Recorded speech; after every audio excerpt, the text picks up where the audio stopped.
Ohm's లా తర్వాత మనకు నేర్చుకోవాల్సింది ఏంటంటే ohmic conductors and non ohmic conductors. Ohmic conductors అంటే ఏంటి, నాన్ ఓమిక్ కండక్టర్స్ అంటే ఏంటి అనేది ఒకసారి చూడండి. సో ఏవైతే ఓమ్స్ లాని ఒబే చేస్తాయో వాటిని ఓమిక్ కండక్టర్స్ అని అంటాం. ఏవైతే ఓమ్స్ లాని ఒబే చేయవు, do not obey Ohm's law, so ఏవైతే ఓమ్స్ లాని ఒబే చేస్తాయో ఆ కండక్టర్స్ అన్నింటినీ కూడా ఓమిక్ కండక్టర్స్ అంటారు. Which are do not obey Ohm's law అంటే ఏవైతే ఓమ్స్ లాని ఒబే చేయవో వాటిని నాన్ ఓమిక్ కండక్టర్స్ అని అంటాము.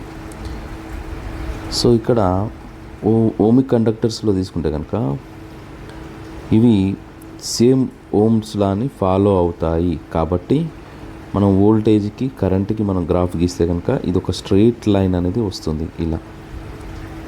ఓకే, అంటే ఇవి ఓమ్స్ లాని ఫాలో అవుతాయి కాబట్టి. కానీ ఇక్కడ నాన్ ఓమిక్ కండక్టర్స్లో కరెంట్ని ఇంక్రీజ్ చేస్తూ ఉంటే వోల్టేజ్ కూడా ఇంక్రీజ్ అవుతుంది, కానీ స్ట్రెయిట్ లైన్ అంటే ఇలా ఫాలో అవ్వదు మనకి.